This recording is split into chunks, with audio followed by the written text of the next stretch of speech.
হে guys, কি খবর আপনাদের? শুভ বিকাল, শুভ বিকাল গায়েস। কি আর শুভ বিকাল, এখন শুভ সন্ধ্যা হয়ে গেছে গায়েস। সেই জন্য একটু ছাদে আসলাম, আইসা একটু গায়েস এই যে পিঠটারে দেয়ালের লগে ঠেহাই দিছি। আসলে গায়েস এই জীবনটা দেয়ালে ঠেকিয়া গেছে, তারপর একটু ফিলিংস নেওয়ার চেষ্টা করছে যে দুই বাইলেই যেন ইনডাইরেক্টলি লাগা আর ডাইরেক্টলি লাগা। এই যেরকম করে গায়েস আমার জীবনে পিঠটা ঠিকে গেছে দেওয়ালে। দেখেন কেমনে দেওয়ালে পিঠ ঠিকে যায়, দেখছেন?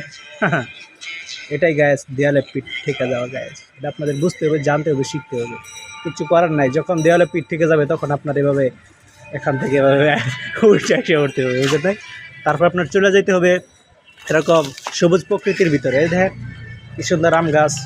তখন এই জায়গায় এসে, হে গায়েস, কি খবর আপনাদের? শুভ বিকাল, শুভ বিকাল গায়েস। কি আর শুভ বিকাল, এখন শুভ সন্ধ্যা হয়ে গেছে গায়েস। সেই জন্য একটু ছাদে আসলাম, আইসা একটু গায়েস এই যে পিঠটারে দেয়ালের লগে ঠেহাই দিছি। আসলে গায়েস এই জীবনটা দেয়ালে ঠেকিয়া গেছে, তারপর একটু ফিলিংস নেওয়ার চেষ্টা করছে যে দুই বাইলেই যেন ইনডাইরেক্টলি লাগা আর ডাইরেক্টলি লাগা। এই যেরকম করে গায়েস আমার জীবনে পিঠটা ঠিকে গেছে দেওয়ালে। দেখেন কেমনে দেওয়ালে পিঠ ঠিকে যায়, দেখছেন? এটাই গায়েস, দেয়ালে পিঠ ঠেকে যাওয়া গায়েস। এটা আপনাদের বুঝতে হবে, জানতে হবে, শিখতে হবে। কিচ্ছু করার নাই, যখন দেওয়ালে পিঠ থেকে যাবে তখন আপনার এভাবে এখান থেকে এভাবে উঠে এসে উঠতে হবে, বুঝতে তাই। তারপর আপনার চলে যেতে হবে এরকম সবুজ প্রকৃতির ভিতরে। এই দেখেন কি সুন্দর আম গাছ। তখন এই জায়গায়